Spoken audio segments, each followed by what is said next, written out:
Hello and welcome to episode 3 of the Dancing Geek podcast. Very exciting. Okay, so I have all my notes and everything set up. I have my timer to make sure that I don't ramble on too long, and I have all my stuff around me, so let's get going.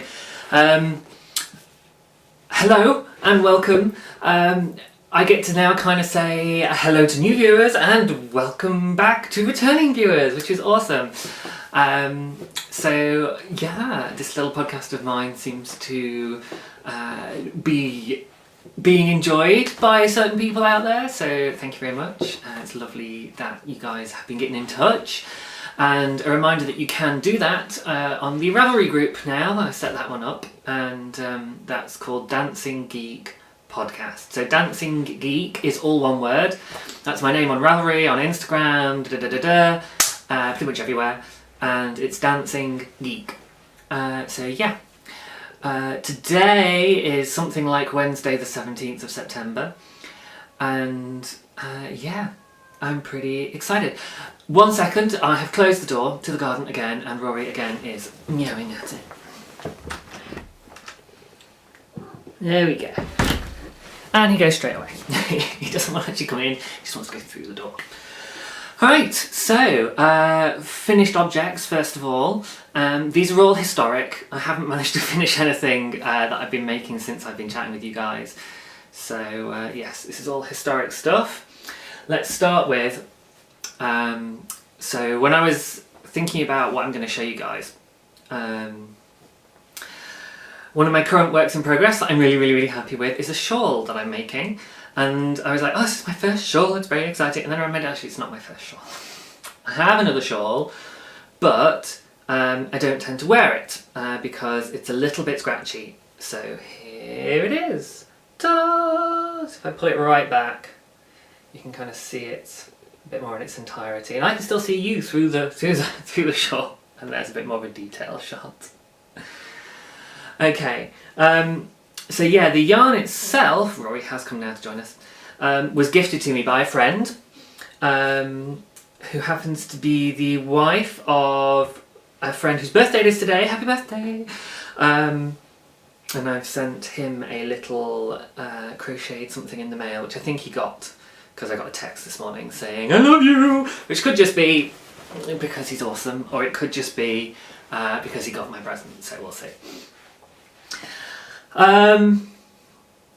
But yes, she gave me some random yarn because it was all knotted up and she didn't really know what to do with it and she couldn't be bothered to sort it out. She was like, hey, I was like going, oh, I love the colours.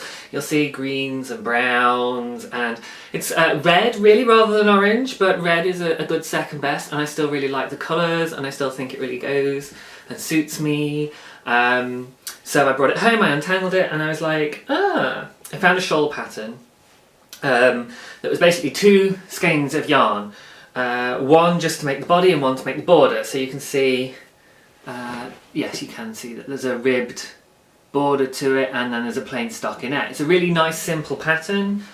It would be helpful if I'd thought to check what the name of the pattern and anything like that was.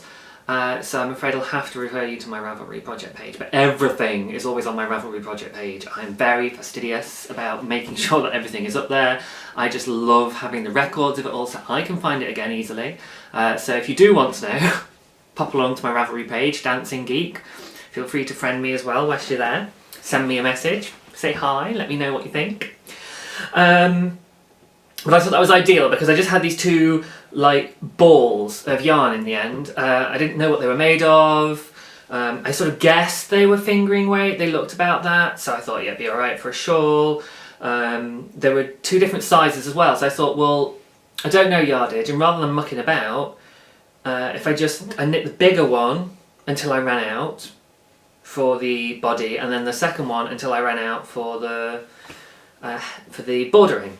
For the border, which is sort of what the pattern describes. So I was like, yes, that's perfect. However, it being my first shawl, I did have to go slightly wrong. So if I hold it up as I have been doing, you can't really tell. You go, oh yes, that's lovely, James, what are you talking about? However, and I kind of need 3 hands to do this, but if I actually lift up the spine and try and drape it over my arm, you can see ish that the spine kind of pokes up a bit further. So yeah, that should be flat across, and it's not. So if I hold it up, you can kind of maybe see that red triangle and brown triangle at the beginning have disappeared, and that's because they stick up, and that was just to do with the yarn over increases. I misunderstood the pattern. It wasn't 100% clear, and I thought they both happened in the spine and didn't do any along sort of the edge of the shawl. I now know better that generally shawls will go down the middle and down the edge for this kind of a construction, triangular shawl. And part of that is thanks to Knitswithballs on Instagram, Krystopher Dixon. Another shout out. He sent me a load of links to things like cheat sheets for shawls and stuff, and that was brilliant. So I got to learn about all the different kinds of basic constructions of shawls and how they're basically put together, which would have helped when I was making this. But yeah, so I did the yarn overs in the wrong place. Fortunately, it wasn't a major issue, and when I got to this section, the border, and the pattern obviously was explicit that you did the yarn over here and then knit the body, or the sort of the main length of the border till you did the yarn over in the centre. I suddenly thought, oh, was I supposed to do them along the edge the whole way? So obviously that's not a straight line either. And I wrote to the designer and said, you know, this is what I thought it was, and is that right? And she was like, oh yes, I'm sorry, and she said she'd sort of correct the pattern to make it more obvious. So that was lovely. It's always nice when a designer sort of acknowledges your feedback and does something with it. But it's a lovely, lovely shawl. However, the yarn, I could smell it was slightly sheepy, but that's not a problem. Like BFL and everything smells sheepy, and that's never a problem. But I do find it slightly scratchy up on me here. So if I try and kind of wear it, I have to sort of faff about a bit to make sure it's not next to my skin. So I quite like it. I've got the angle a bit higher this time. I quite like the look of it, but I have to kind of faff around to make sure that it's not touching me. So it's maybe something I'd wear with a jumper or something, I don't know. I haven't worked it out, but winter's coming. I know it's only autumn now, don't panic, I'm not sort of getting carried away, not wishing it on us. Yeah, I'll have to have a play, and if I still don't find a use for it, sort of in the next few months, and as winter comes, if wearing jumpers or what have you, if it doesn't work, then I think I will probably gift it back to the lovely lady that gave me the yarn. And just go, well, here you go, it's a bit of a misshapen shawl, but I still think it'd be a nice gift. I still think she'll appreciate it. Yeah, we'll just see. I'll see what happens. If I find a way to wear it, then I'll keep it and I'll wear it, because it was a lovely gift from her. And I don't know, for me it'd be a bit odd to kind of just gift something back. Just seems a bit kind of like, thank you, here, have it back.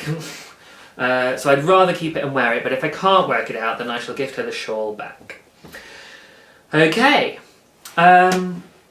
Other historic finished objects is, I sort of half mentioned these before, and I think I actually showed them last week and then edited them out because I ran out of time. So there's a good couple of things that got edited out. So apologies if I'm repeating myself, because now I can't remember what was in and what didn't make the cut. But I made some cushions! Yay! So there's two in this style. It's a really simple, this is like a beginner cushion pattern. Again, I've not brought my patterns for my FOs. James, I don't think I've brought patterns for anything actually, but I'll just have to see if I can remember them. But again, project page, cushions, and there's two of them. This one's got slightly too big a cushion in at the moment. I need to get a better cushion for it. But this is the first one I made. So you can see it's the same pattern. It's got this moss stitch and then stockinette striping on it, and that carries on the back, and then some lovely buttons. My other half wanted these. He said he wanted me to make him something, and I started with a blanket, and I was like, well, okay, but that's going to take a while to make. And then he was like, oh, you can make me cushion covers. So I was literally just browsing through cushion covers on Ravelry, and he just went, oh, that one's nice. I was just looking at a random one. So I was like, okay, well, you like it, so I'll make it for you. Dead simple, which is always nice. and actually really, really effective. They look really lovely. I've had lots of lovely comments about these, which is great. Yeah.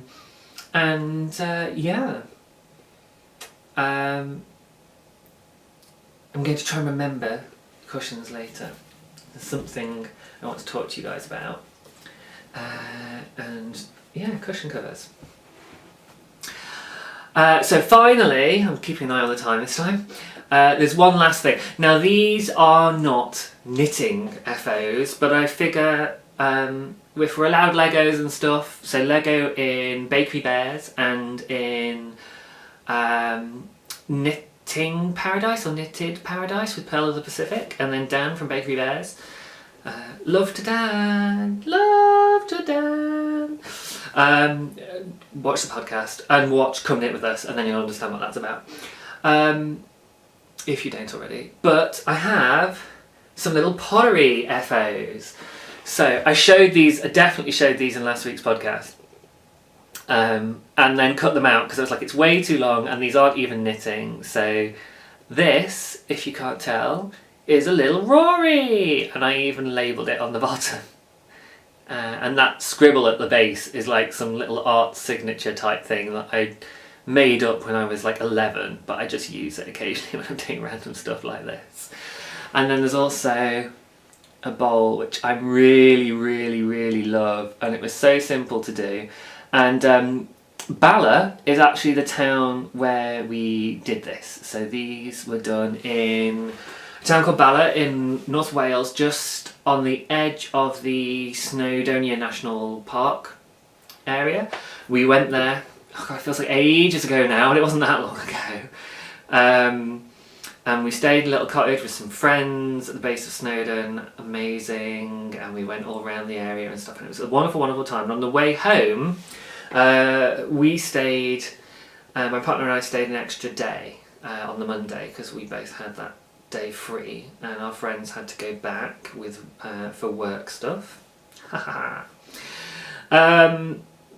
So we went on a little tour around, and we went through Bala, and we parked up, and I just saw this little paint your own pottery place, and I was like, oh, I want to go and have a look, like I'm on holiday, I'm just going to explore random things I wouldn't normally do. And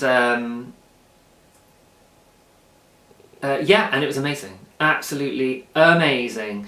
It's called Capel Clay, like chapel without the H, in Bala, and the people there are absolutely fantastic. They're really, really friendly, and what they do is after you've painted them, you leave them with them, and then they overglaze with a clear glaze as well. So I don't know if you can see, I'll come a bit closer so I can see what I'm looking at as I talk to you. You can see how shiny they are, can't you? Yes, and that's because they've put this clear glaze over the top of the glaze that you paint with. So it's quite clever, because when you're painting, the colours aren't how they come out here, but they have a chart of what the different colours look like, the different dye colours look like. And so you have to use your imagination a little bit, which is kind of cool, kind of fun. And then they overglaze. So this, it's a dipping bowl, and I could actually use this. I could put food in this, it would be absolutely fine, it would clean fine, possibly dishwasher safe, but I don't think I'd want to with something like this because I've hand painted. So you can see that it's hand painted, but I just love the effect. So there particularly you can see where the blue and yellow overlapped and all of this, and I really wasn't being massively careful. I was enjoying kind of almost that slapdash effect, and it came out absolutely gorgeously. So yeah, if you do ever want to do paint your own kind of clay stuff, find somewhere that will overglaze it for you, and then either send it to you. I just realised you can really tell up close that I'm looking to the side. It's really weird, isn't it? Sorry, I have to just stop fixating on that.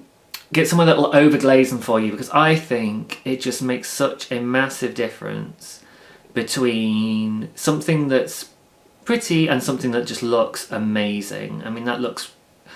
Obviously the paint quality isn't professional, but the production quality is professional.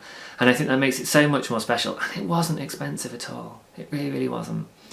And you can see that I was able to use lots of different coloured oranges for Rory's coat and different styles of application, because they had brushes, sponges, and then these little pen-like applicators, which I did the details on. I don't know if you can see his pink nose. He has a little pink nose as well as pink ears, cat's eyes and all of that. And it was just, and they were fantastic. And they had all these, oh, it's focusing on me again. Let's hide behind the cat. Come on, focus on the cat. They had all these exemplars of various different things. And yeah, anyway, I'm going to be talking for too long, aren't I? So let's move on. I absolutely loved it. I'm going to go back, even though it's in North Wales, I think, because one, they're amazing, but two, actually one thing I did want to say, because it is slightly knitting related, is that I said to them they would be perfect if they had knitting bowls, right? Paint your own knitting bowl, and then they glaze it all for you so you can run the yarn over it without catching on the pottery or anything. Amazing! And the guy said, oh yeah, we had some in, but you know, they weren't very popular, so we didn't stock them. But if you give me a shout a couple of days before you come over, I'll order some in for you. So yeah, I'm gonna do that and then head back at some point. But I'm also looking at somewhere a bit more local. There's a few places a bit more locally, just to sort of save petrol, and see what they're like as well. Because obviously, as much as it is lovely to go to North Wales, and there's still places that we want to go to in North Wales, it might be nice to not have to go there every time I wanted to do it. Right, so that's all my finished objects. So works in progress, and this is a bit more exciting because this is all current stuff I'm actually working on at the moment.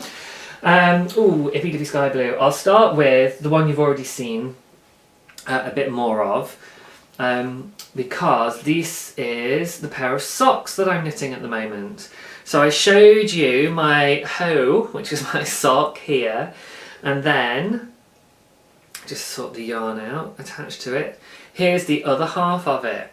So you can see that the stripes don't match up, and I love that, yeah? I know that some people like to be really, really careful about making sure that everything matches up, what have you. I don't. I really don't.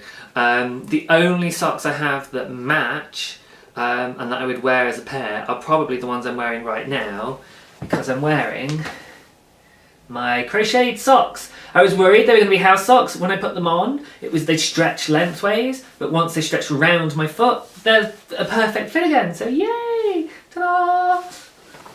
Yes, I used to be able to get my head behind my leg. I'm wearing jeans though, so I'm going to blame it on that. But yes, so that's actually how they line up in terms of sock and sock length. You can see I'm just about ready to get into the heel. I can't remember why I stopped knitting on those. Oh, because I wasn't sure. Yes, because you have to do 9 inches. I didn't have a measuring thing with me. I'd just taken the project as something to do when I went on a little journey. I'll tell you about in the next section. Very exciting. So yes, this is where they are. That's what's happening. They're a pair of socks. That's the yarn. I think the yarn looks much. You can see much easier there. The different colours that are in it. So yeah, once I've used up a bit of the ball and then rewound it, it looks really good. I've talked about those before, so that's enough. I'm very excited about this one. So I said I was working on a shawl. I am. It's the 11th hour shawl by Josh Ricks, who is sort of a knitter on Ravelry and Instagram, and has a podcast on YouTube, sort of a knitter. And his design name is Geo Knit Tricks. But I just think of him as Josh and sort of a knitter. Excuse me. And it's got to that point now actually where the shawl is a little bigger than the needle, so it's a bit difficult to show. It's doing that crumple thing.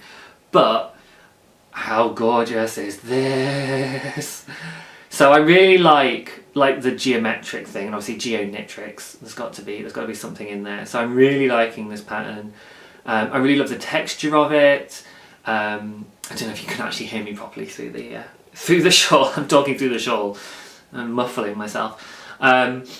All the striping, what have it. The other thing to know is that the 3 colours are 3 different weights of yarn. So there's Aran, DK, and then 2 Arans held together to make a sort of a super chunky or a chunky, depending on your naming. and it's a delight. I am absolutely in love with it. When I knit the first sections up to the first brown line, I looked at it and I thought, oh, well that brown's not, sort of matches the green a little too well. It faded in. It was not particularly good lighting as well. Obviously in this lighting it's really good. It stands out because this is nice, good daylight, and I was doing this in the evening. And then, sorry, excuse me. And I got the red yarn out again because I'd had this whole thing, ooh, red or brown, red or brown. And I laid it over the brown line and I squinted at it to try and sort of imagine what it looked like. And I was like, no, I think I would still prefer the brown. And I'm really, really glad that I did not suddenly change my mind and rip a load of stuff out and everything, because I really like this. And this is totally, totally my colours. And I don't know if you can tell. Let's see if I can get a section of it without dropping stitches, so you can see this. But yeah, I think it shows the baby alpaca, which is the yellow, is actually an orange-yellow gradient, and it's a really slow gradient, so I didn't even notice it on the yarn until I started knitting. But that's perfect for doing a shawl, because it means that the colours, particularly in this section across here, graduate from a darker sort of almost burnt yellow to a brighter sort of flower petal yellow, and I think that's absolutely lovely. And because it happens slowly, it's not a really quick gradient. The fact that it's happening over a long length of shawl doesn't cause it to shift too dramatically, and it just fades between the twos, and it's already starting to fade back to the darker colour ever so slightly down here. And it's nearly finished. It knits up really, really quick. It's on size 8mm needles. I think that's size 11 US. I think I remember someone saying that was size 11. I'm not going to look it up because, you know, it's not even that interesting piece of information. But it knits it really quick, and I chose quite bulky yarns. And yeah, so the green is a really soft merino. The yellow is baby alpaca, and the brown is BFL. So it is. It's a pillow. It is so soft. There's absolutely no scratch whatsoever. It smells gorgeous, and it's got this nice. What I like as well is that I didn't realise, but this section is nice and big, so you actually get the full baby alpaca treat when you do that. And yes, my Hurdy stitch markers, for those of you who said you loved them, they are available hurdy.co.uk. Hurdy isn't the cheapest of people to buy stuff from. I'm getting fluff in my face now, excuse me. But they're a British brand named after the Herdwick sheep, based up in the Lake District in the northwest of England. And yeah, Hurdy is gorgeous. I really, really like Hurdy stuff. But it's a little outside my price range normally, so I got a pack gifted by my aunt, and then I bought a second pack at Woolfest because they were slightly cheaper than on the website. And I really wanted them, and I was spending money like crazy there, and I'm still suffering. Final work in progress, keeping an eye on the clock, is a bit of a sad story.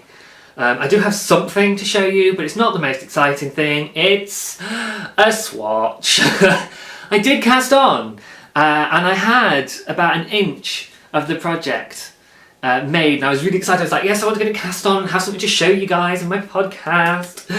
And then I realised that I'd started late at night, which is always just, you know where this is going, right? Well, you already know it's not here. I've had to frog it.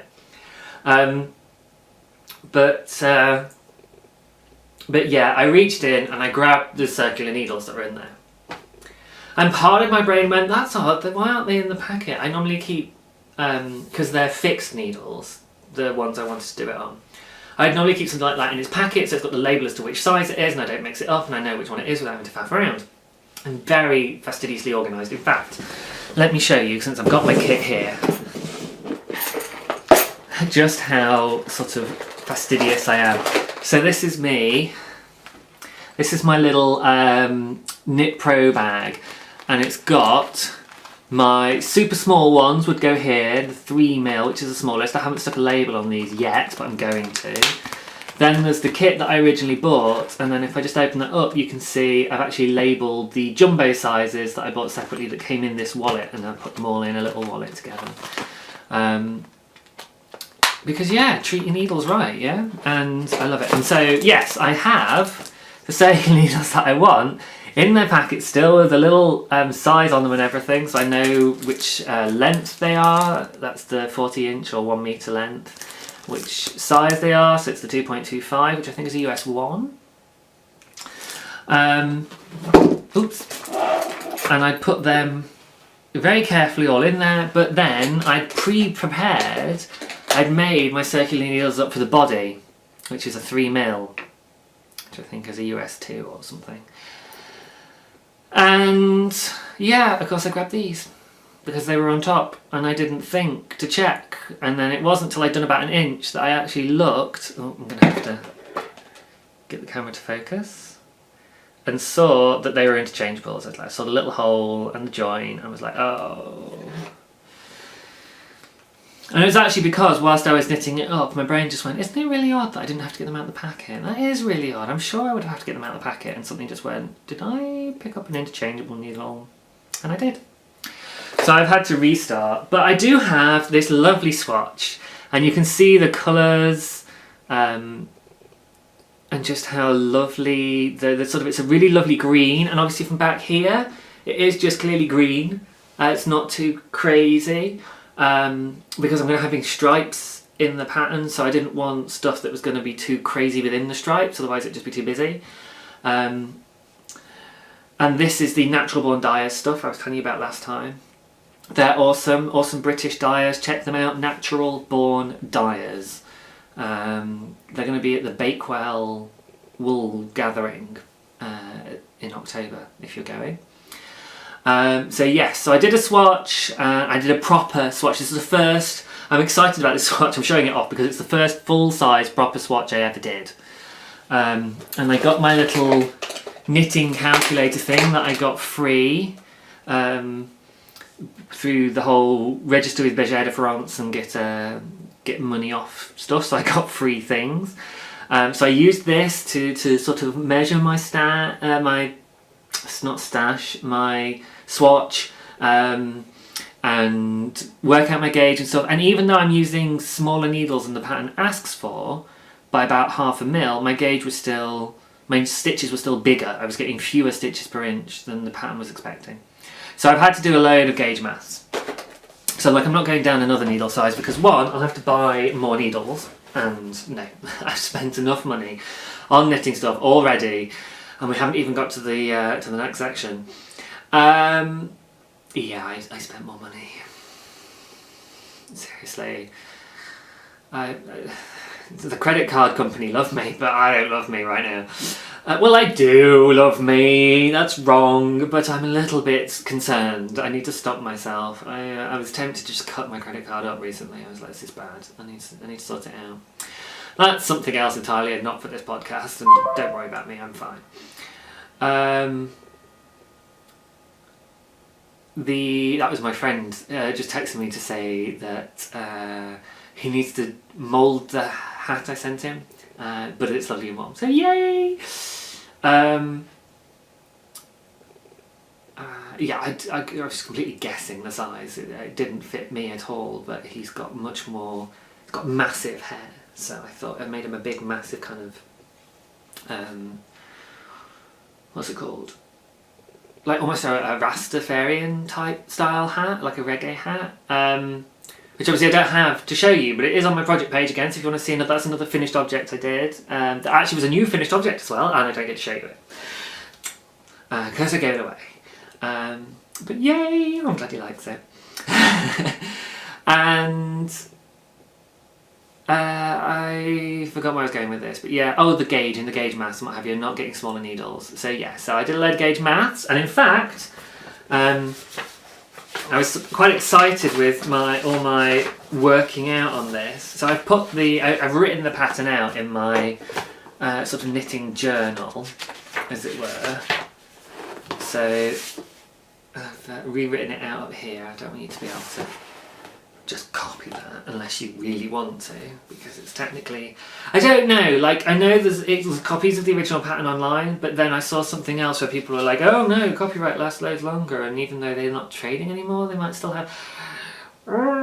So yeah, maybe I shouldn't be sharing that link, but I don't know, maybe I did. But what I can show you is this. So this was me working out how many stripes I'm going to knit from my gauge mat, and then what colours I'm going to do all the different stripes and stuff. And yeah, no, the stripes don't get thinner in the pattern, it's just that I didn't draw the different sections of the jumper to scale.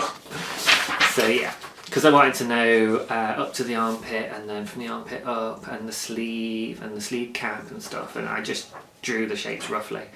But yeah, so I've worked it all out, and it works out quite nicely. And I'm hoping that I can work out how much yarn I need to keep to one side to also do the sleeves. I'm wondering if I need to do everything all at the same time, or something crazy on really long needles. But we'll see. I don't need to worry about that just now. I've got about 4 weeks till the Bakewell wool gathering, which is when I wanted to get this done because I wanted to be able to wear it. I am not convinced I'm going to get it done now. Too many other things, too many stuff going wrong, getting in the way. But I will take it as a whip if I don't finish it and show them anyway, because they were lovely, lovely people, and I'd love to be able to kind of go, look, this is what I did with your yarn. Because I think that's lovely, yeah? Get to meet people who've made the yarn and then go, look what I made with it. So that's just over half an hour. And that's all my... Oops, I've gone on the wrong page now, excuse me. There we are. That's my... also my projects. So, the next section is Stash Love, which apparently is a section that has now been adopted by Smells Like Yarn. Yay! Thank you, Ross, for the sort of implicit love there, that you've enjoyed watching the podcast enough to actually emulate this. So I'm very, very happy. And everyone go and check out Smells Like Yarn with Ross. It's awesome. So, I mentioned the fact that I went on a little trip. And yes, on... when was it? I don't know, I can't remember. A few days ago. It was the 13th, was it? So 4 days. Tuesday, Monday, Sunday, Saturday? Saturday the 14th. That sounds more like it. Saturday 13th? Was that... You can tell how not engaged with the real world I am. Anyway, there was an open studio day with Countess Ablaze! And you can just see how full this bag is. It's so bad. I mean, it's not. It's amazing. But part of me is kind of thinking, really, James? You shouldn't have done that. So, I have loads and loads and loads of new Stash Love to show you today.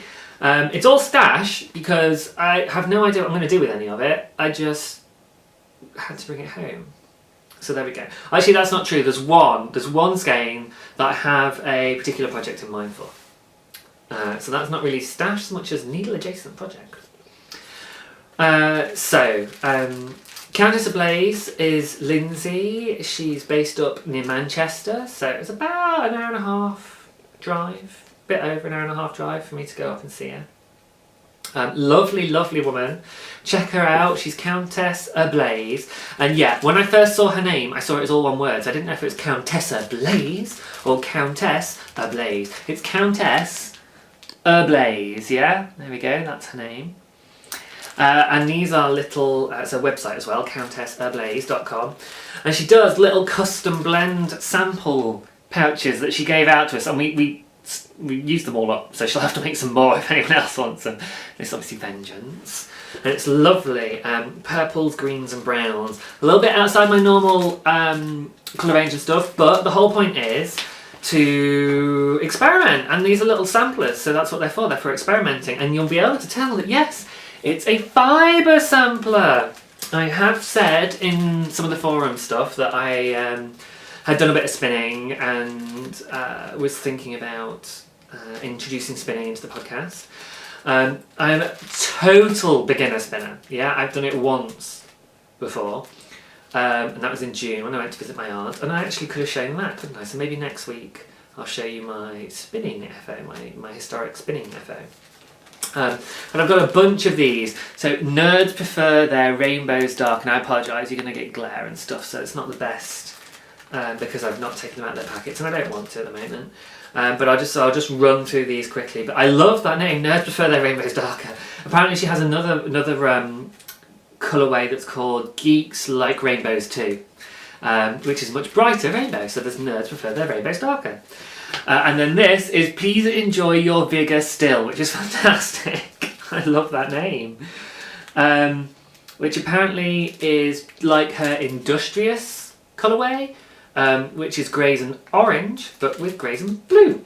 And I loved Industrious as a fibre roll, but when I saw it spun up, it was very grey, not very orange. And I was like, I want more orange, please. So, oh, here we go. One option would have been, speaking of wanting more orange, Blanket Snatcher, because yes, that is orange. However, this one also has, I think it's Rainbow Sparkle or something Rainbow something, which is a sparkly type of fibre, you know the kind I mean, like stellina, but it's rainbow coloured. And I don't know, I'll play with this one, Blanket Snatcher, and see if the sparkle is too much. But I don't think I'm ready for sparkly, not yet. Yeah, I'm working my way up to the more extravagant stuff. I am not Stephen West yet. I may well end up like him, which would be awesome because he is amazing. But I am not there yet. So as well as a whole bunch of samplers, oh no, wait, I'm forgetting. There was one other sampler, in fact there were two other samplers, there might be another one in the bag somewhere. But I'll shift forward for this. I was like, I got home that evening and I was like, I can't not play, so da da da da, I did some spinning! And here it is. Yeah, there we go. I think it's focused on that rather than me. Yes, it is, good. So there is a little sample of spinning. This one is Aristocratic. And I'll just quickly, yeah, you can see I hacked the label by cutting, there you go, cutting a little section out of it so I could keep it attached to my arm. But if I just undo the skein ever so quickly, it's a tiny little mini skein. I made my own mini skein. Just because I think actually you can see the yarn a bit better if I spread it out a bit. So this is the second time ever that I've tried spinning. So it's obviously not going to be consistent or anything like that. But it's really, really nice. I just spun it as a single and then cut it in half and plied it in the other direction. So I spun it S-wise and then plied it Z-wise. My aunt is awesome. She does lots of spinning. She taught me all about this stuff. There we go, refocus. So you can see the colours, and I tried to do it, like the guys up at the Open Studio were talking about all the different ways you can spin yarn to get different sorts of effects in the yarn or when it's knit up. And so the first sample I saw of Industrial was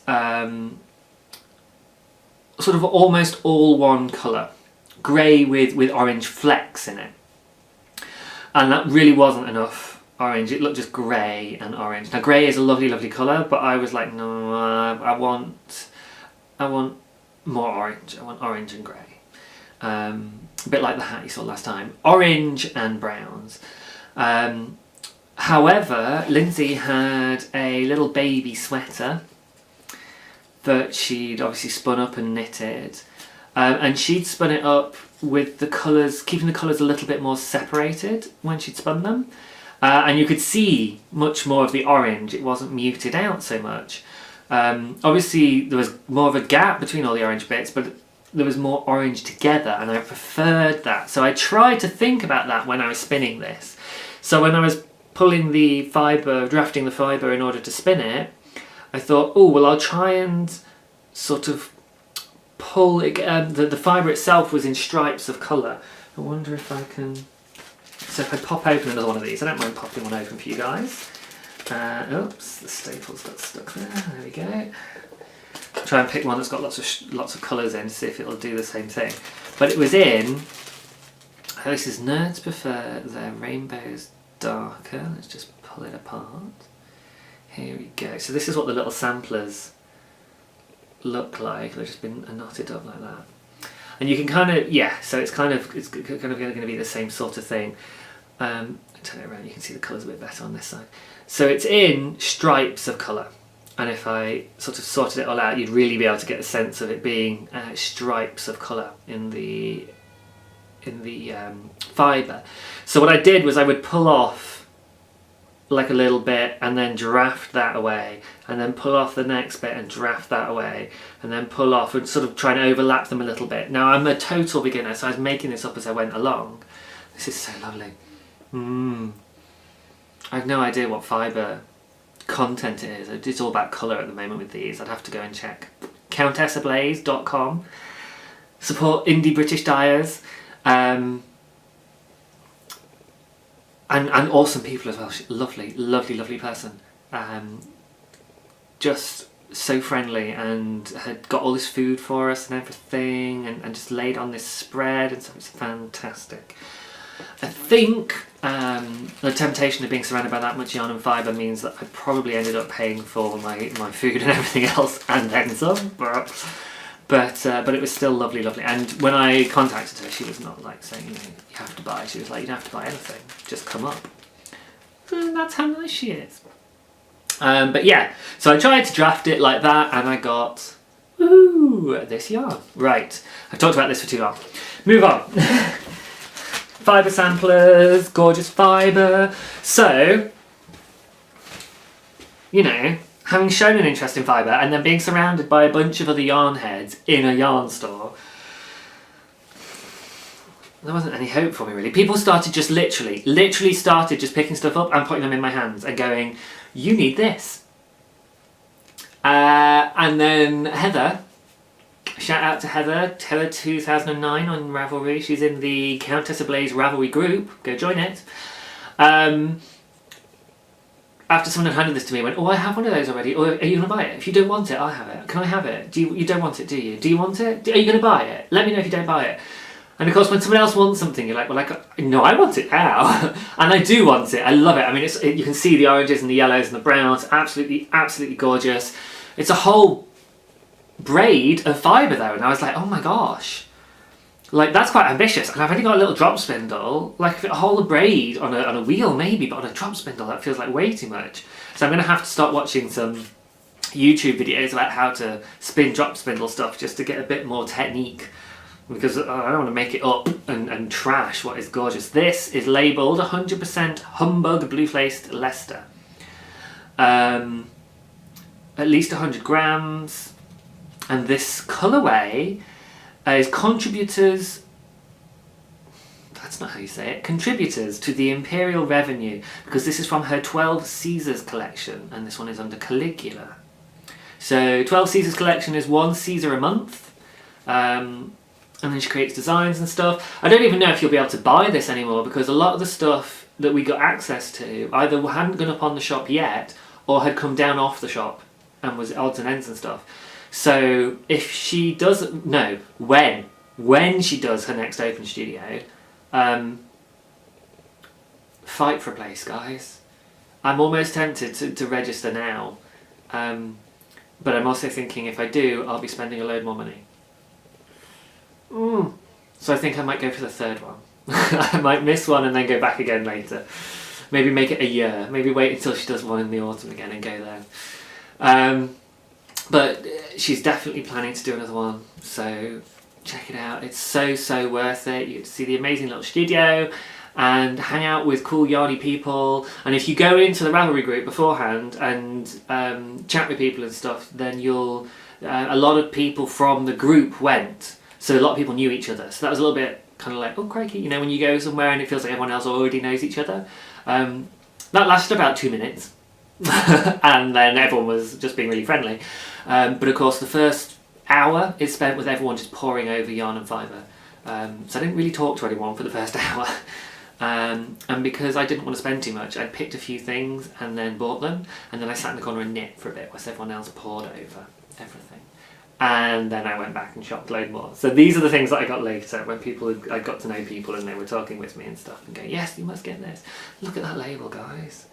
Love it, love it, love it.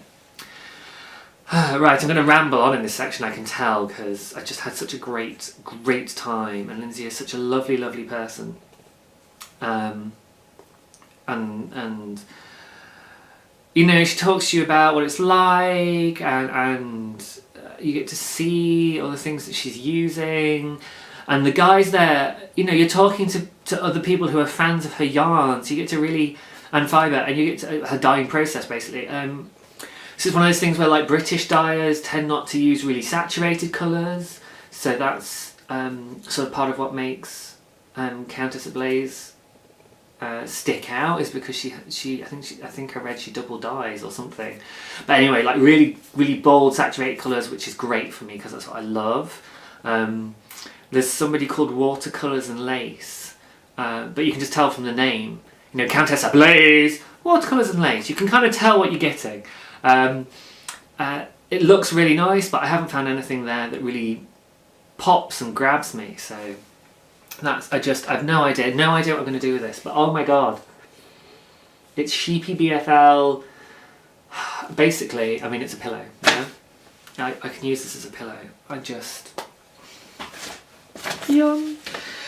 And then, having been convinced that I wanted to get one, I am so incorrigible. It's just awful. I then saw another and thought, now I showed you guys, I think, yes, because I know it's either at 4ply or a DK, my Kingfisher yarn.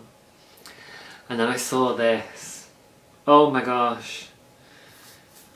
There's patches of orange all throughout, which is lovely, and it's come undone actually, so I'll hang it as a braid. Look at that. Oh! So patches of orange and hidden in the braid a little bit more up at the top. And you can see, yeah, so there's patches of orange throughout. It's quite blue, obviously, so I think of this as another Kingfisher kind of colour, blue with flashes of orange. This one is merino. It says merino 64s. I don't know what 64s mean. That might mean something to you. Black baby alpaca, tussa silk and black diamond bamboo. Bamboo, silk, alpaca, merino. Oh!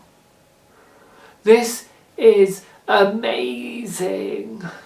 It is gorgeous. This again is a 12 Caesars collection one.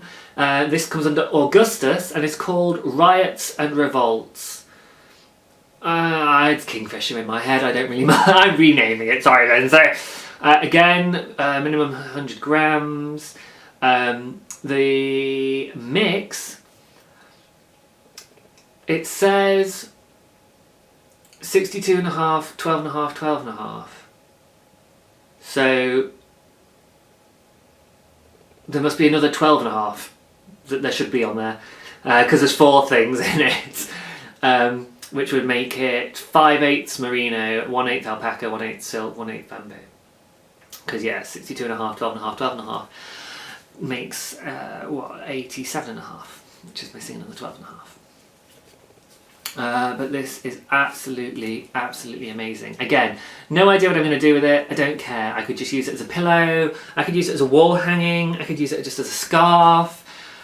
You know, when fibre is that gorgeous that you don't have to do anything with it to use it, I think that's amazing. I kind of think I could hang it here, couldn't I, at the back, and just have it decorate. I'm in the way, if I do it with my other hand. Just have it there as like a decoration. There we go. Gorgeous. Gorgeous. Apparently silk's a bit tricky to spin, but it's obviously mixed in with other stuff, but merino can apparently be a little bit tricky to spin. I don't know about alpaca or bamboo, so this one might be a little bit trickier, but I've got lots of samples to play with. I've got some merino and BFL tops that I had already to play with, and then I've got the BFL fibre I can play with before I sort of do that one, so that one might be the last one I do of everything I've got at the moment. Okay, Oh, and here's the last of the samplers, A Notorious Passion. Isn't that just, that looks like berries to me. Just, oh, it makes me hungry looking at it. Right, a quick shout out to Marilla, who is Wee Seaweed on Ravelry. Again, she's in the group. She's a moderator, I think, in the group as well. She seemed to be very familiar with all of Lindsay's stuff and brought a bunch of stuff she knitted to the open studio so we could see the different yarns and fibres after they'd been sort of spun and knitted up. But she also gave us some free patterns. So, shout out to Wool and Bricks Patterns. Marilla is awesome. She is intelligent. I had a really good discussion with her about Doctor Who and the sort of social implications of the gender and race of Doctor Who and stuff. Oh, I love it when people can be... they thought about stuff and they talk about stuff from their point of view and you learn. Oh, loved it. I didn't really say this to her at the time, and I don't know if she watches this or not, but absolutely loved it. Just hoping Rory's not going to knock the camera because he's come to say hello. Also super friendly, really friendly, great designer. She had awesome this sweater grey with yellow flecks through it and stuff, and it looked amazing. It was really sort of, she was talking about the construction of it, really simple to sort of make that effect, but looked fantastic. I was really jealous. I wanted it. She did ask me if I wanted to test knit the pattern actually, but it was a very low cut top. Not my style, and I'm really selfish. If I'm going to knit a jumper, I want to be able to wear it afterwards. I don't want to have to gift it to someone else. So I've got a hat pattern, and I got a sort of leg warmer, but I think Americans have been calling this a boot cuff. So I think this might be what you American guys have been referring to as a boot cuff. Roy's decided to come and sit with me, which is wonderful. Unfortunately, I've already shown the whips that he's decided to lie on, so that's not a problem. There we go. Hello. You want my hand? There we go. So yeah, so two great patterns. I mean, just look at these printed off. Gorgeous, lovely texture, lovely printing. I just was blown away with it. I was like, this is really good quality. So yeah, Wool plus Bricks. Check her out. And actually, I'm just having a quick scan to see if there's anything. You can email her, support@woolandbricks.com. That's wool and bricks all spelled out in one word, .com, so it's probably a website there. And on here it's saying if you sell items made from it, just please credit Wool and Bricks as the designer. So she's happy for you to sell your knitting, which is always lovely. And I will come back to it. Yeah, so Wool plus Bricks. I haven't done a Ravelry check on see if she's got a group or anything yet, because I've got everything here in my Countess Ablaze bag to go through with you guys, and then I'm going to go and put all of my fibres and everything in my stash page, photograph them all, because it's nice and sunny. Although actually I might have to do that tomorrow, and I'll tell you why at the end. And I shall do things like checking out Marilla if she's got a group or anything. But this is gorgeous, gorgeous, gorgeous. Really lovely pattern. The hat actually is something that I'm going to be making with one of the fibres, because she'd made this or a very similar hat up with a particular fibre, and I looked at it and I was just like, I want this hat. I just want this. Sorry, Roy's cleaning himself and he's put his paw on my hand, and he obviously just wants some company, but he's melting my little heart. I wish I could just like pick him up. In fact, you know what, just a sec. Sticking my tongue out. There he is. Hello. Oh. Oh. I love my kitty so much. There we go. Is that... That's back where it was roughly. Good enough. Okay. I'll always get Rory in the podcast if I can. So yes, Wool and Bricks, Countess Ablaze. So she's obviously based somewhere up north as well. because she clearly was very familiar and with Lindsay, so I'm assuming they're close by each other. And I hope to get to know all the guys in the group a bit better over time, because they were all such lovely, lovely people. I'd shout out everybody, but I didn't actually get and remember everyone's names, and I'm not sure who each of them are on Ravelry. So I'm going to get to know them a bit. I've joined the group and chatting away in there, so come say hi. There are, however, some more bits and pieces, because I did also buy, and I'm going to have to use both hands here, so sorry Rory, just going to move my... Yeah, okay, claws out, no, don't grab my hand. There we go. Thank you. I extract myself from the cat. So I did also buy some yarns, and what was awesome was we turned up. I've got more in here. Oh my god, I've got more in here. I forgot I've got so much stuff. We got the little bag, yeah, for free with purchase. Free with purchase. So little tote bag. Awesome. And I actually ended up buying 6 yarns. I went telling myself I'm going to buy 1 yarn. And that's it, that's all I was going to buy. I haven't even got to the yarn yet, and I've nearly been rabbiting for 20 minutes about this. Let's do these in this order. So the first one I want to show you is this gorgeous, gorgeous purple. Now, I sometimes worry about how the colour shows up, but then when I watch it back, it seems pretty true. So I call this a dairy milk purple, which won't mean anything to Americans. But Brits will know what I mean. It's just the colour of Cadbury's dairy milk wrappers. They look on my little screen here quite blue, and they're not. They're very much purple. So if they're coming across as blue, I'm sorry. I don't know if I hold them back here. Can you? They're still looking blue against my blue sofa, and they're really not. They are purple. I have more than one friend and family member that loves purple. So I saw these. And Lindsay was doing some various discounts for us. So again, studio guys, get yourself signed up. Beg, steal or borrow. There's very limited places. So you definitely want to get yourselves down there. No guarantees she'll do massive discounts or anything or whatever in the future, but it's still totally worth it. But these were, I think, end of the line stuff, so very discounted. DK 100% merino, friends and family Christmas. I saw that and I just went yoink before anyone else got it. I went straight to the discount box basically and grabbed everything. So yeah, 100% merino DK, very happy. Also in the odds and ends box, as it were, was this really fun reddy orange tweed. Now I don't play with tweed very much, it's not something that usually grabs me, but orange does. Now again, I can't quite tell how the colours are coming across today. The sun's a bit more muted, it's just a bit more overcast today, so I haven't had to draw the curtains across, but it just also means I'm not sure how much true colour I'm getting.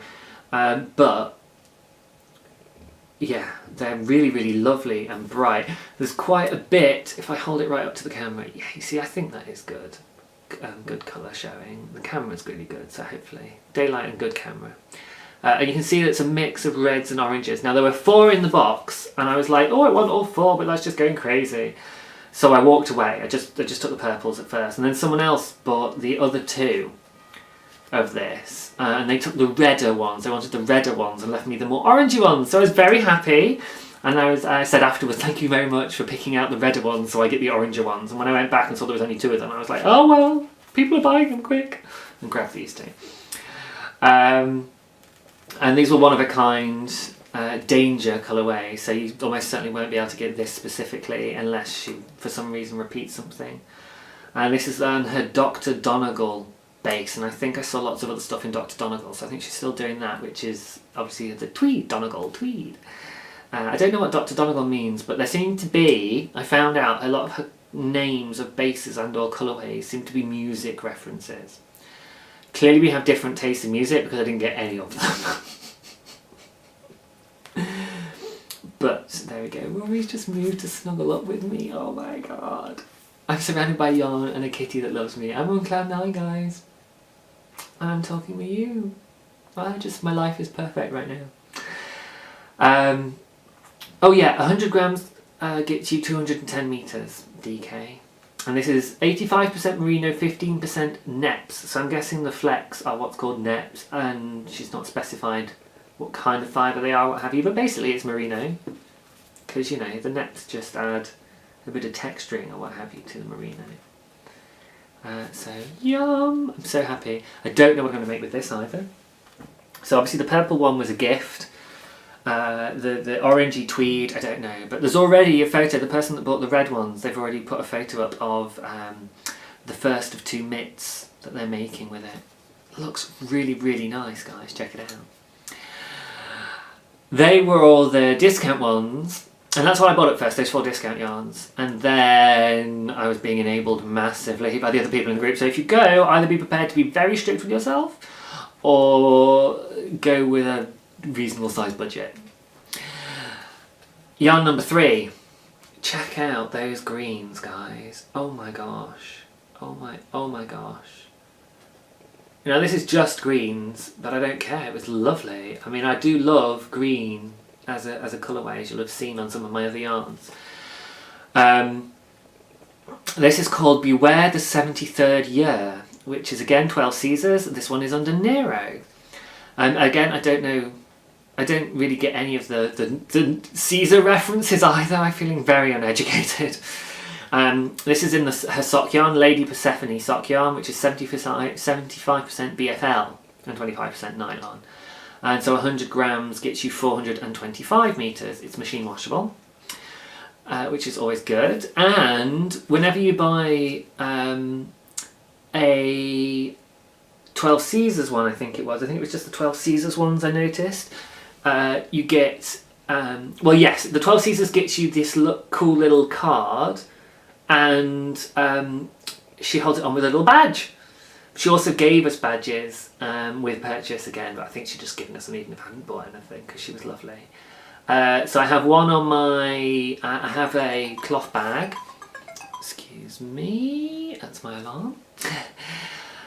It's been over an hour, James. I'm going to try and round up the yarn stuff in the next few minutes, and then I'll have at least another half hour of chat. And I'm going to go with an hour and a half format because I talk a lot, so get used to it, guys. But I'm trying to get all the yarn. I tried to arrange all the yarn stuff at the beginning, so if you want to switch off after I finish the yarn stuff on now because it's been an hour, then that's cool. I totally understand. But I've had loads of people actually tangent quickly feedback saying they just watch it in sections. They just watch it for however long and then pause, come back later, watch it. And YouTube is great. It usually remembers how much you've seen before. If not, just make a mental note. Or whatever you want to do. Basically, people have been watching it however it suits them. And that is so, so cool. Thank you, guys. And thank you for the feedback.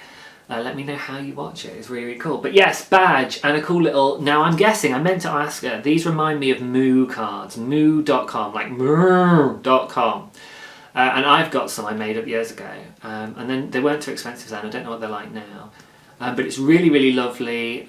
She had a display, she Instagrammed it, she had a display of all the different ones of these that she's made for her 12 Caesars. They're really, really cool. But yeah, absolutely gorgeous. Again, super, super soft, wonderful colours, and you can see the label's kind of covering quite a bit of the brighter colour. So if I try and get some of the brighter colours up, it looks quite dark, but under the label you can see some of the brighter colours there. So I'm really looking forward to playing with this. It could be a pair of socks, like it'd make a really lovely pair of socks. But a lot of the sock yarn that I bought, particularly when it's like hand-dyed stuff, I don't want to just make a pair of socks out of it. Like I bought some commercial sock yarns, and I'll make socks out of that. I'm fine with that. They're beautiful, they're fun, but they don't feel quite as special. But stuff like this that's hand-dyed, I can't make socks. I mean, I could, and they would be lovely socks, and they would be very special socks. But I'd rather make something else out. So I'm thinking scarves, hats, shawls, mitts. I don't know. And there's some things like shawls and mitts which I wouldn't normally make because I wouldn't really think I'd wear that often. But part of being a yarn head is just getting over that and just wearing them and going, sod it. And part of the new me is wearing stuff that I feel maybe a little bit self-conscious wearing because I really maybe worry a little bit about what people think of me wearing it. New me says, I don't care what you think. What other people think of me is none of my business. I think that's Byron and Katie, who is a woman. And you should definitely check out her stuff. thework.com if you don't know it and you want somebody to just make you feel better about life in general, check it out. So yeah, I'm going to wear this as something awesome, like a shawl or a scarf or something, and not be self-conscious about it. And then finally, you can tell why I've saved this one till last. Look at this! Oh, drool over this. So this is variegated oranges, light and dark oranges. You can see some of the darker ones a bit better around the back there. Again, there's a little badge on this one, but there's no tag because this isn't a 12 Seasons collection. This is You Keep Me on the Edge of My Seat.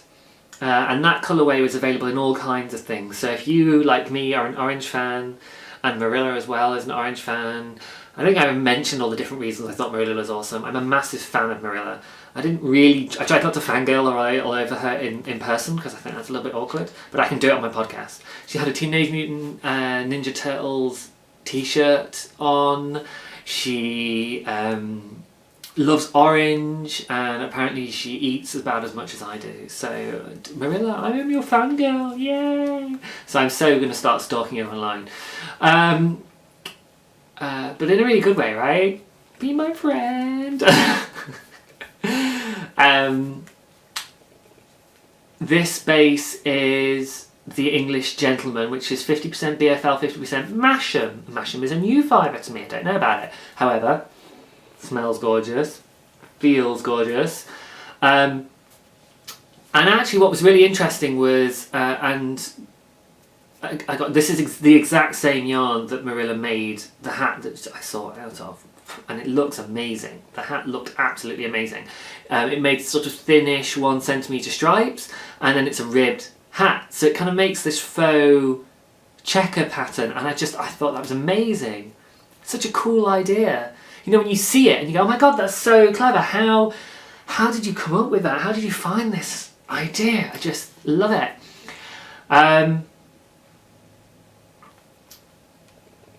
And because it's not got nylon or anything in it, it's definitely sort of not a sock yarn, although it's, and it's DK weight actually. I was going to say although it's fingering weight, but it's not as DK, but it's going to be a hat. And I'm just in love. I think I'm just going to start repeating myself. But oh yeah, the thing I was going to say is the English Gentleman and BFL and Masham. I don't know what people think of that combination or experience have, or what. I don't know what people think of that combination or what experience you may have of that combination. However, the feel of the skein is not nearly as soft as the feel of the knitted object. So that was really useful to be able to actually feel Morella's hat. Now she said she's worn it, so it's presumably worn and washed as well, which I think softens yarns. But the hat itself was absolutely deliciously soft. So she did a really good sales job. And I just started buying more stuff because I know exactly what I'm going to have the same hat as Marilla. I'm basically going to start dressing like her, aren't I? This is bad. This is so bad. I'm not. I'm really not going to do that. That would be really awful. Oh my god, I love you! Turn up the next day for the studio just dressed like Marilla. That would be scary. No, I'm not going to do that. I don't even want to do that. It's just a joke. Okay, guys? It's just a joke. But absolutely loves this yarn. And that is the last of my stash love, he says, double checking. It's the last of my yarn things. So I've got some other stuff to talk about that's knitting related. That will probably be at least another 10 minutes, 20 minutes maybe, because I want to talk about it. And then I've got some sort of extra shout outs and stuff. But that's all the last of the show and tell stuff. So if that's all you want to see, you've had an hour and a bit. My time is saying about an hour and 10 now. So I'm going to jump straight away into my just heart section. I just have a load of stuff to talk about that is making me so happy. I mean, today is just... I'm having a heart-filled love day today. I have my kitty curling up next to me. I have all of this gorgeous stuff that I get to talk to you about. I get this podcast day, which seriously, now I look forward to podcast day all week. Tomorrow, I'm going to start looking forward to podcast day for next week. I already have notes and ideas for next week's podcast that I've started writing down. I love this, you guys. And I love that you guys are talking to me. Please keep talking to me. However, gonna move on, James. So, number one, I have had, and this has blown me away, I've had people getting in touch and asking me if they can buy my knitting. I mean, what kind of a compliment is that, guys? I love you guys. And to be honest, when I got seriously into knitting over the last 6 months, I kind of was like, you know what, I want to make stuff and I want to sell some of what I'm making. I would love to make and sell.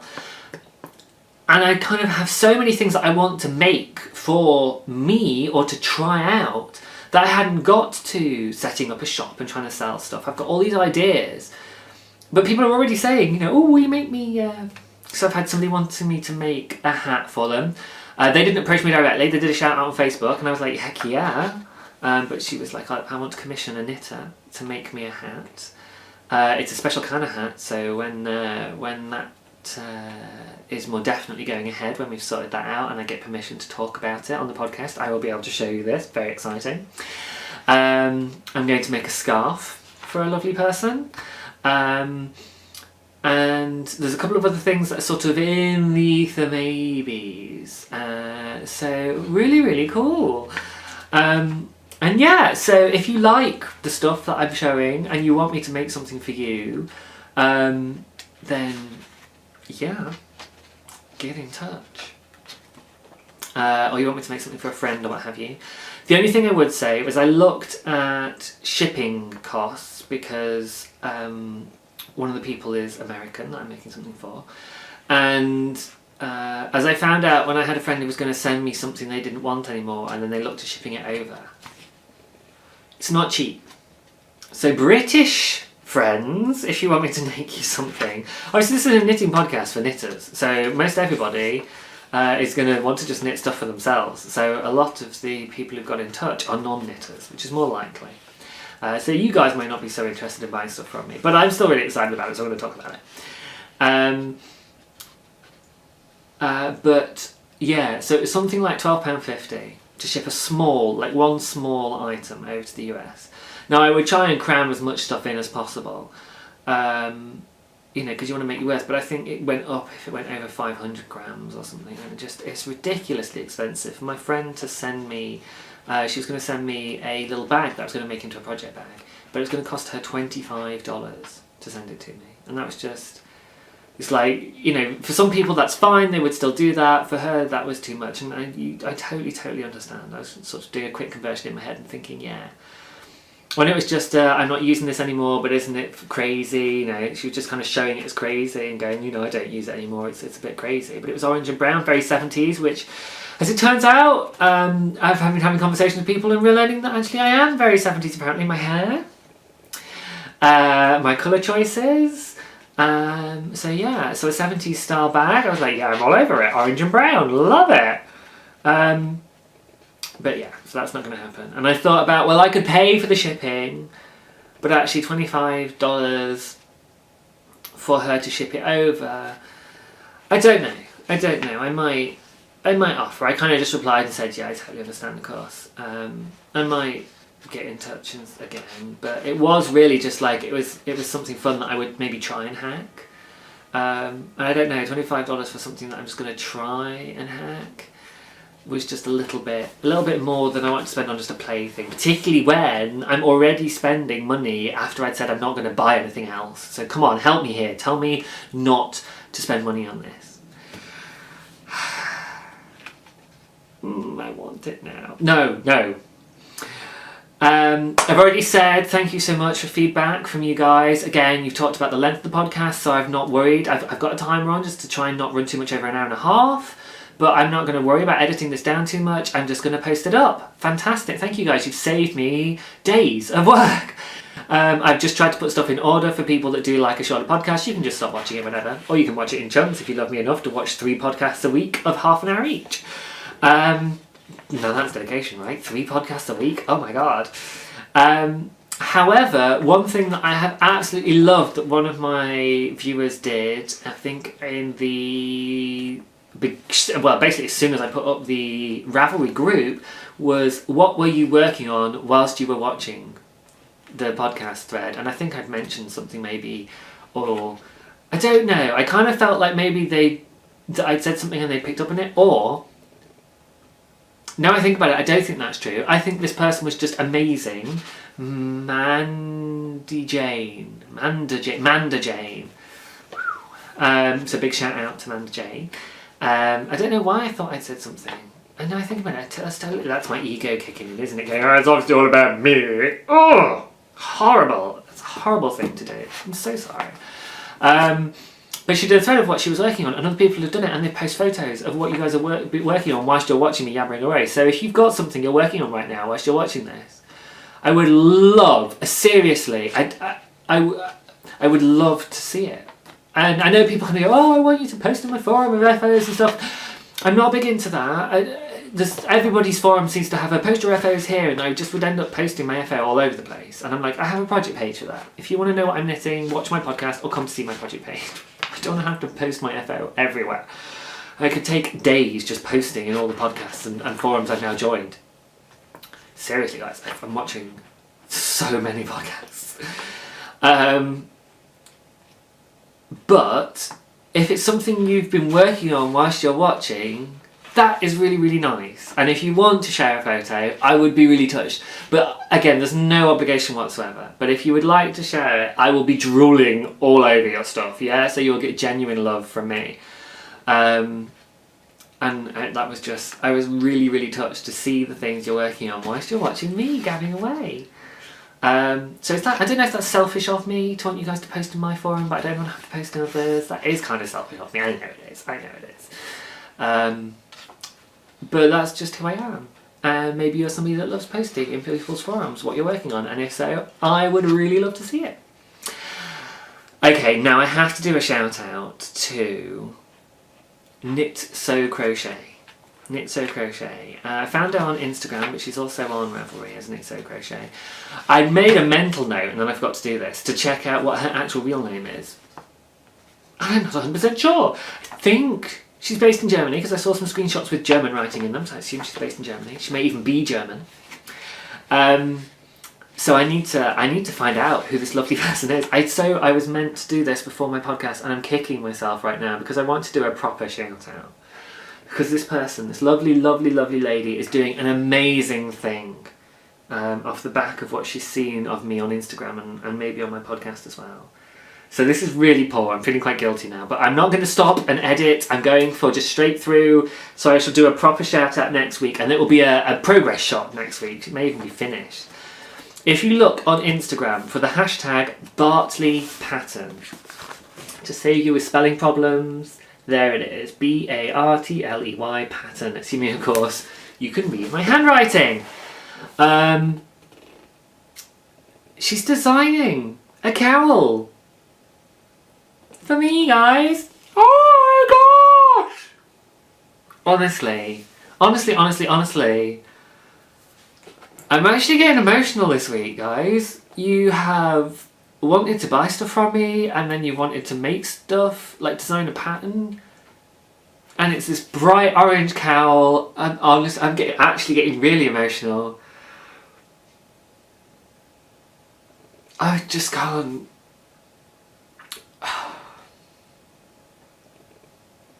Seriously.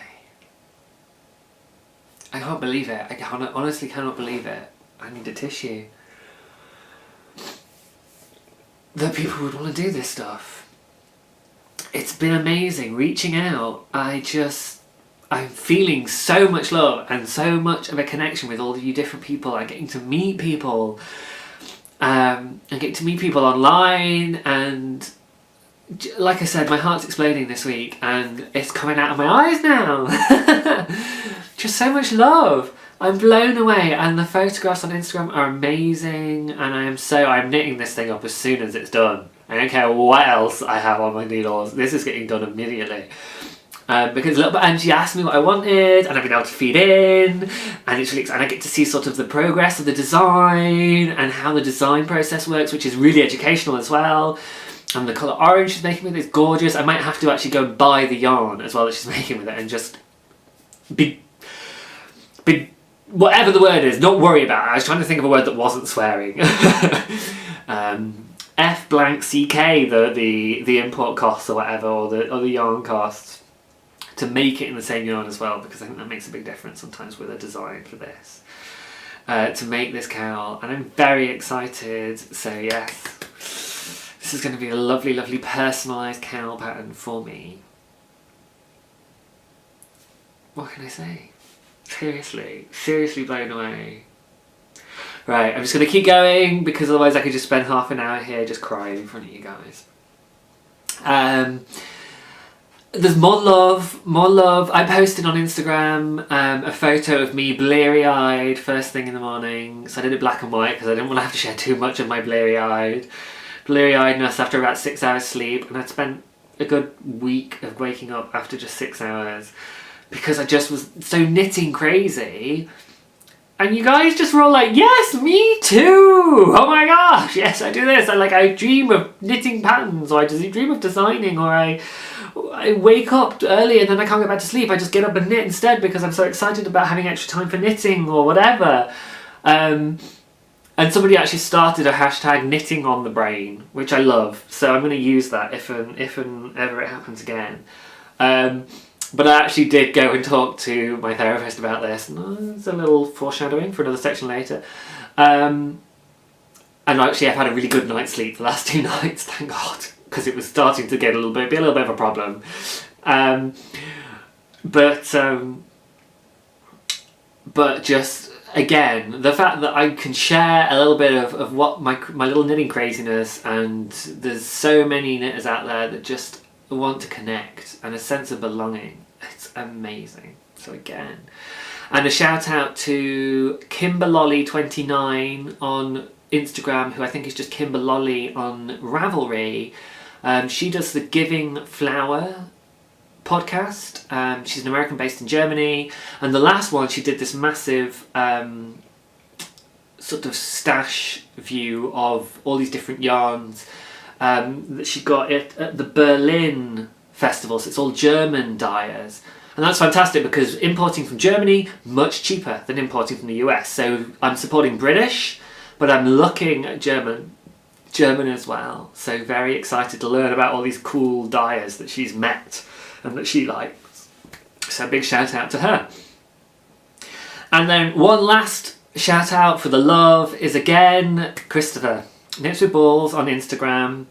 Krystopher Dixon. It's spelled K-R-Y-S. His name is spelled K-R-Y-S-T-O-P-H-E-R. If you want to look him up on Ravelry. But I think if you look up Knitswithballs, it'll probably link to him or what have you, because Ravelry search is quite good at helping you find people if you have just their Instagram or what have you, if it's on their profile. He emailed me another pattern just because he's amazing. And I also mentioned he'd linked a load of stuff for shawls, and he also sent me a link for a super customizable, this will work for anybody top-down raglan pattern. So of course, in the show notes on YouTube and Ravelry, I will put those links. But yeah, feeling the love, guys. And this is gonna, no, I'll keep going, and then I'll get into it, because there's one more, which is a few more shout outs, and then I'll get into this. Wolf Farms podcast. If you look on YouTube for knitting wolf, so I think knitting wolf, but no G on the knitting and one E on the wolf. I think there's an E on the wolf. Maybe it's just wolf, because it's from Wolf Farm, and Wolf Farms has an E on the wolf, but I'm not sure if knitting wolf has an E or not now that I think about it. Oh my gosh. I know his name is James, because duh. And I'm trying to remember her name now. I didn't write it down. I wrote down the farm name, but I didn't write down their contact details. I've been really bad. Slap back on the hand. There's a reason why I did rush this morning a little bit of my prep, and there's a reason why, and I'll tell you that at the very, very end. So you get to find out why today is a super, super exciting day. I keep playing with your hair again today. I didn't wear a hat. I tried styling my hair, and I don't know, I didn't really like it very much. So I'm just going to embrace the playing with my hair. I tried it. I thought I'd try styling for the podcast. I'm still new to me. But Wolf Farms podcast, they did me a little shout out. Thank you guys. Sampler Girl is an audio podcast, and I don't normally go for audio podcasts, I'd said before. And then I realised that actually, when I'm concentrating on what I'm doing, I realised I was just missing the podcast entirely that I was watching, and I was having to go back and rewatch stuff. So an audio podcast is great when I'm focusing. No, he's chewing my DPNs from my sock. I'll just move that out of the way.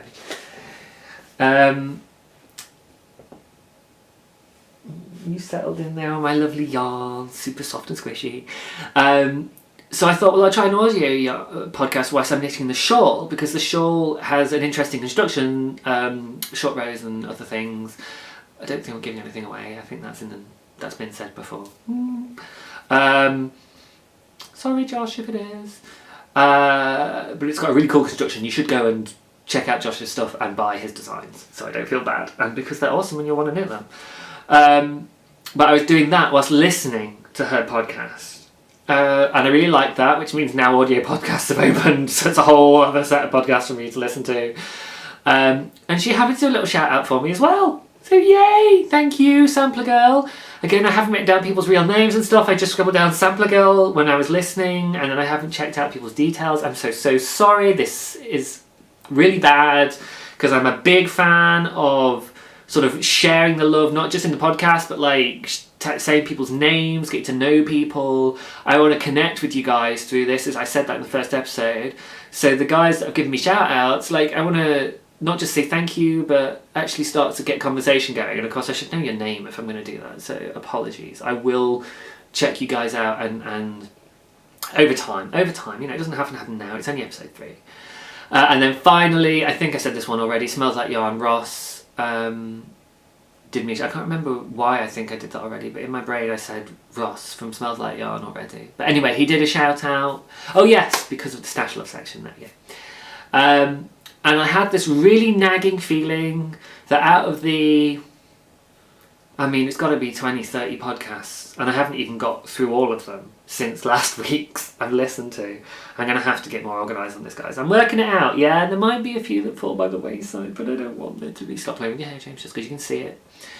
But I have a feeling at least one other person has given me a shout out this week, and I've heard it, but I didn't have my notebook to hand, and I forgot to write it down. So if you have given me a shout out, you watched the podcast and I forgot, I'm really, really sorry.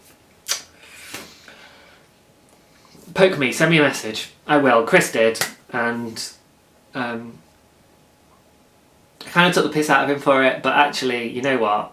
I do want to actually build connections with you guys. That's why I'm doing this, and it's working so well that I don't want to forget somebody.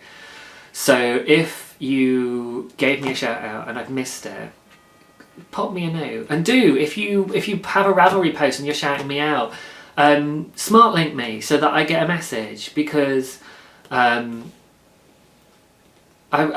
means I'll watch your podcast first. You go to the top of the pile if you smart link me. I'm vain like that. But also I want to know who I'm impacting on. I want to know that you guys are seeing me, and yeah, okay, it's ego, but I'm going to talk about this a little bit in a second, because it's not just ego. So that's everyone. In fact, I'm going to talk about it now, because that is all of the shout outs and stuff. So it's an hour and a half, but I'm going to keep going, because the last section is something that I'm determined to talk about, and I would do it in a separate podcast, but I will just stick in the notes when I launch this well, you'll see. You'll see that I don't need to tell you. I'm telling me, and then you'll see that I've done it because you'll see the notes before you see the podcast. Show Mei Lin, who's a podcaster I've shouted out already, and Knitworthy, who are another podcast that I watch and absolutely adore, and may have mentioned. I can't remember now if I mentioned how wonderful they were. I think I just mentioned in their group how wonderful they were. They've both done some really honest and open podcasting lately. Show Mei Lin was talking about being open with when she's not feeling great, and talking about it and how in Sweden it's okay to talk about physical illness but not really emotional, or I interpreted her words to also include mental illness. I think when she's saying not feeling on top form, I also understood that to include mental illness, and I think emotional and mental illness kind of are the same thing, but mental illness, even just as a label, has a really big stigma in the UK, and I think across the globe, to be honest. I wouldn't be surprised if across the globe it has a really big stigma. And Knitworthy did this really open podcast. They did this whole not wearing makeup, fresh-faced podcast, and having since watched their latest podcast, which is 15 rather than the open one, which was 13, I missed 14 in between somehow, so I went back and watched that as well, which was just Brianne on her own. Brianne and Linda, remember their names. So sorry, I don't remember everyone's names, but I will eventually. Maya, Show Mei Lin is Maya. You see, some names I'm learning. I actually was really shocked. I saw episode 13 first, and then when I saw episode 15, I was really shocked to see them in makeup. I was like, oh, like the makeup really suddenly stood out. And obviously over the course of the episode, I stopped seeing it and what have you. But it was really interesting to actually kind of go, oh, and suddenly the makeup was really obvious. Almost too obvious. Now, I'm a bloke. I don't wear makeup. I don't know anything about makeup, and I'm not going to say anything about whether people choose to wear makeup or not, because I think it's anyone's place to say what anyone else looks like, quite frankly. If you like it and it makes you feel good, whatever, do it. But it really jarred. It really jarred at first, and it was a real surprise. But those guys are beautiful in whatever state I've seen them, so I don't care about that. But what I did care about was the fact that not only did they show up with no makeup and fresh face, but they really showed up emotionally. They talked about what was going on for them, all the hard stuff in their lives, all the health problems and maybe financial problems that they're being affected by, and they called them these tornadoes showing up in their lives because they live in storm country. And both of these guys have inspired me massively. And I wasn't really going to bring any of this other stuff to my podcast because it's not happy stuff. I've sort of mentioned New Me. And last week I sort of mentioned a bit more of it, and then I edited out because it was so long and because I wasn't happy with what I said. I kind of just burbled it in, and I'm like, no, actually something like this needs more thought being put into it when I talk about it.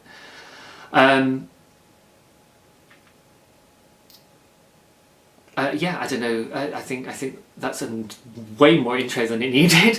But yeah, so mental health, if I haven't dropped enough hints. I have suffered now for about 6 years with depression. The obvious cause being my mum passed away in 2008 after about 2 years of having cancer. When it was first diagnosed, it was diagnosed as terminal straight away, but she managed to get 2 years with sort of health support and what have you. Obviously it was a really emotional 2 years, and then she did pass away, and I found it really, really hard to deal with. Emotionally, I wasn't particularly well developed anyway at that age. I would have been about 27. And so the diagnosis came when I was 25. But I was very naive, 25-year-old. And I used to say that 27 is the first time I made a decision for myself. Up until that point, the subjects I studied at school, the university I went to and what I studied at university, the job that I got, I all just followed other people's decisions. People would suggest stuff and I'd go, yeah, sure, why not? Didn't really know what I wanted, and it didn't particularly bother me, but looking back, I can understand that a lot better. And I mentioned earlier my therapist, and yeah, I did. I ended up going and seeing a therapist. After about 6 months of really bad depression, when I started to realise I was having suicidal thoughts, I was like, yeah, this isn't okay. So I went to a therapist. I started that, it's probably more like 5 years and a bit ago. And guys, if you need to talk to somebody and you don't have a friend that you trust to open up to, because you maybe don't trust anybody to open up to, that certainly was true for me, go and find a therapist. And one of the things I've had when I've started, because over the years I've started to become really open about, in my friendship group, everyone now knows that I go to therapy regularly and that I go to group therapy sessions as well. And I go twice a week and groups once a fortnight. So it's a lot. I go a lot. I go 5 times in a fortnight. You know, it's not like once every fortnight or something that I go along. I go a lot, and I need it. And it really helps me, as does my knitting, actually. Knitting is massively therapeutic for me. But yeah, I was going to say, I've had friends who said you sort of think they need therapy, but they don't think they'll do it right, which breaks my heart, because I think they would get so much out of it. And if you're somebody that thinks you wouldn't do it right, you know, that they kind of think they have to get it right, or they don't know how to talk to somebody, or they don't think they could talk to somebody, so why go to therapy? Therapy is designed for you. Yeah, therapy is designed so that somebody who can't talk about stuff can go and learn how to talk about stuff with somebody, so that they can then talk about stuff, maybe with their friends. And so they don't need therapy. That's the whole point. Like, a therapist's job is to get you to the point where you don't need therapy. It's sort of a sad job in that sense. But therapists deal with how to say goodbye and how to move on. So you cover it all. You know, by the end, when you don't need therapy anymore, it's not a problem that you don't need therapy anymore. You know, all of the stuff that you're worried about, that's what you'll deal with in therapy. It's amazing. So I cannot sort of sing its praises enough, even for people that don't want to talk to people, even for people that don't know how to talk to people. If you just want to go to therapy and say, my friend James says that I should go to therapy, because I do. If you have anything that's niggling you, go and see a therapist. Even if it's tiny, go and see a therapist. Even if it's huge, go and see a therapist. I am completely converted. I'm going to evangelise. Initially, in the first couple of years, I didn't really evangelise. I was like, well, maybe it's not for you. I know that I like to talk. I know I like to talk in one-to-one situations. I know I needed somebody who I could trust was going to respond well, so somebody who'd been trained. And even then, it took me a long, long time to open up about Mum's death, like years. Initially, I was just talking about other stuff that was much easier to talk about, things like my bullying in school and what have you. About being different, feeling like I stuck out, I didn't fit in. Eventually, therefore, that also became, oh yeah, also I happen to be gay, and talking about that and the problems that I've had with that. But it took years and years for me to get there. But you might just have this really small niggly issue, and you're usually okay, but you just need some really good advice, and you don't have somebody in your life that can do that for you. Or you might feel completely stuck. Little mini shout out, there's somebody on Ravelry I've been talking to who was really shy to message me, and has been talking about how shy they are in their messages. And yeah, that's you know, so it's excruciating to try go and talk to somebody. But go with the intention, yeah? Go with the intention of failing and making a fool of yourself. Because if you go and you don't come away after, let's say, the 3rd session, yeah, give it a try. After the 3rd session, you don't come away going, oh my god, I feel so much better. Then find another therapist. and keep trying until you find the one that works for you, quite frankly, because there's different styles and everyone's different. You know, a therapist always brings who they are. So try and go, if you can get a recommendation. I got a recommendation that really helped with alleviating my nervousness. I got a recommendation from somebody I really trusted. If you can't get a recommendation, go with your guts. Like if they have a website. I've done that before for Reiki when I was in a really sort of investigative phase. And I found lots of Reiki practitioners, but the website that I really connected to was a half-hour drive away. No, it was an hour's drive away. And I went and did Reiki there. I only did a few sessions in the end. That's all I needed. And I loved it, but I only needed it for 3 sessions. But it was an hour's drive away rather than one just around the corner, because I just really connected with what she displayed. So yeah, find somebody you connect with. If you can, or a recommendation. And if you find you don't connect, if anything in the first session puts you off about that person for any reason, and you don't feel like you could have raised it with them, well, now you see I'm hesitating. I would say go and find somebody else. You know, if they made you uncomfortable and they didn't address it, go back and mention it in the 2nd session. And if you don't like it, leave. You can leave during a session. You have my permission to leave during a session. If they try and make you stay, if they're not willing to respect where you're at, leave, definitely, because that's not good therapy. But I would say if you're going and you're scared, a therapist is skilled in listening and in putting you at ease and in helping you talk about the thing you want to talk about in your own time. So I rocked up and I was like, yeah, my mum died, but it's nothing to do with that. I'm totally over that. And my therapist was just like, I'm not even going to push it. She didn't even mention it for ages and ages and ages. Because I just wasn't ready. I couldn't have. If she'd even talked about it, I would shut her down immediately, yeah? So it doesn't matter where you're at right now. It doesn't matter how scared you are. And I wish I'd had somebody do this for me 10 years ago. I'm getting emotional again. When I first realised that I wasn't straight, and to be honest I was questioning since a teenager, but I first kind of came out to myself. At uni I was 20, it took me a long time. And I was like, I need somebody to talk to.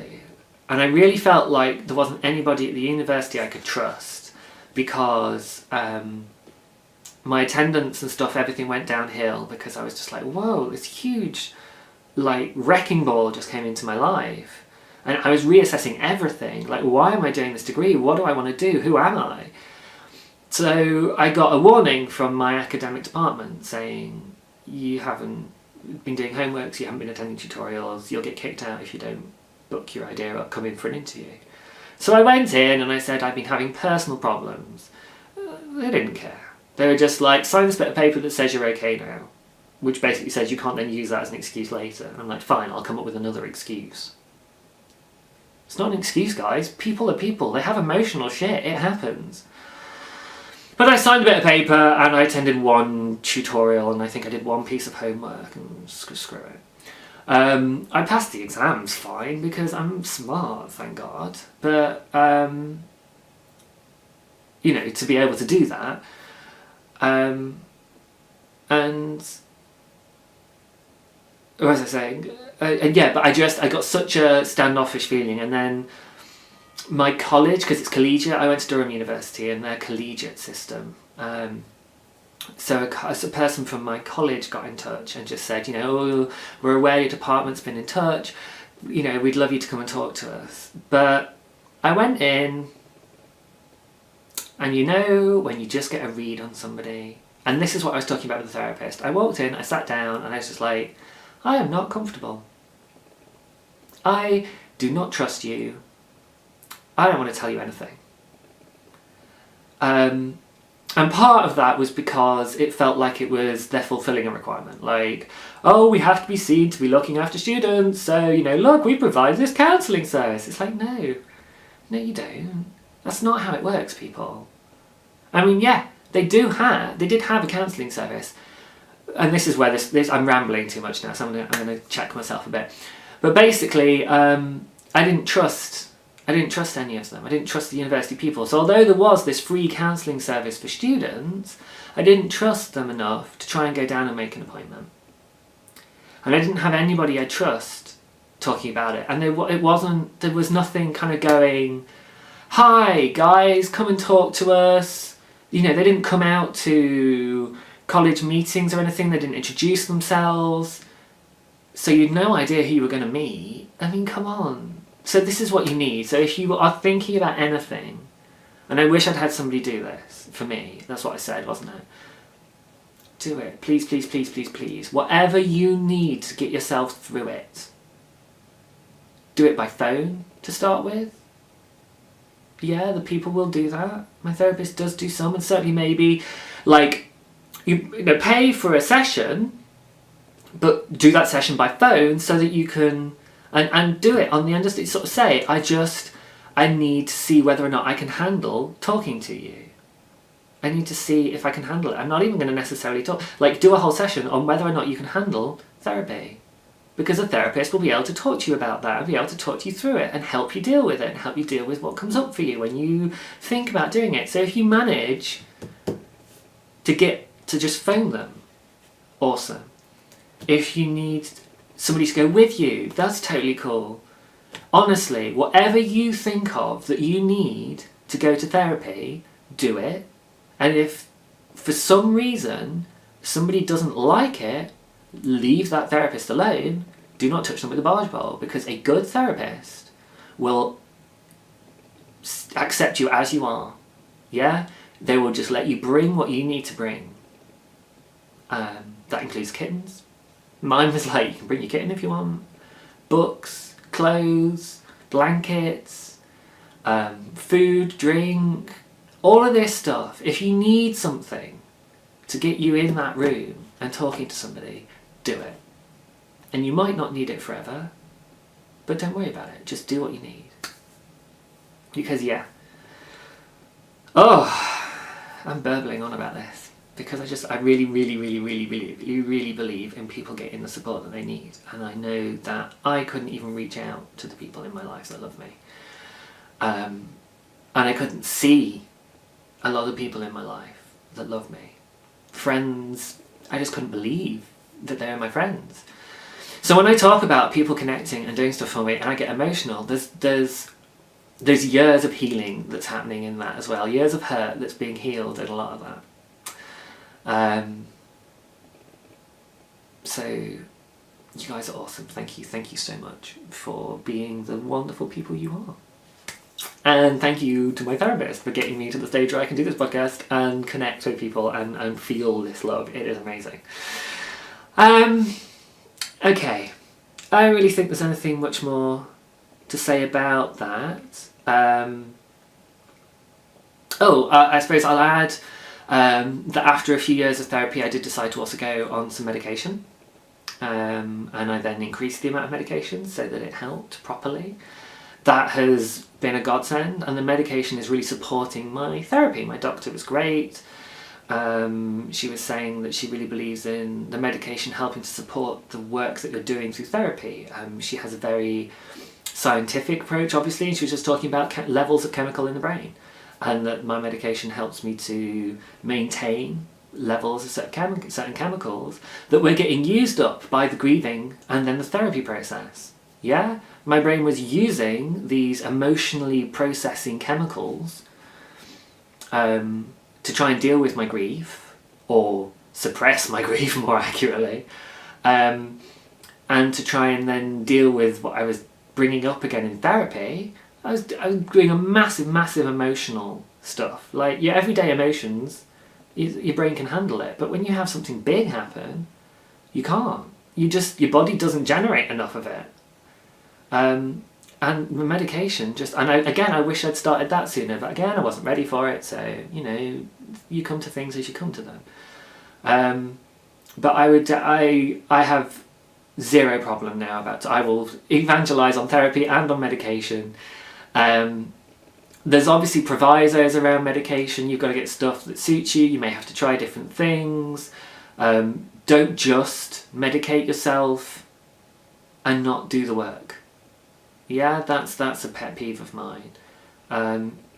If you just take medication but you don't do anything whilst you're on medication, and it can be on your own, you don't have to go and see somebody, you can just process what you're dealing with so that you can then come off the medication, because I think that's what makes you stronger. And then next time you might not need it, or need as much if you have something big happen, because you're more robust. And that's what life's about, right? That's what the growing up, I think, is about. Is you... Life doesn't stop giving you knocks, and life doesn't stop hurting, and things that happen to you don't stop hurting, but you learn how to handle it. You get stronger. And I think that's pretty cool. Okay, now I think I'm done. And so, as I come up to nearing the 2-hour mark, and I'm just going to upload 2 hours worth of footage, it's going to take forever, because this is high quality footage as well. It's going to take hours. I have one last thing to share, and I am really excited. So I saved this for last because this is a super, super, super happy but non-knitting related ending. You guys hopefully can see how completely besotted with my cat I am. He's now asleep beside me, looking gorgeous. And I mentioned on Instagram, but I'm not sure if I've said it on here, that we did have a rabbit and we lost him recently. Which was sad, but I was okay. It works, guys. Therapy, that is, in case that sounded weird.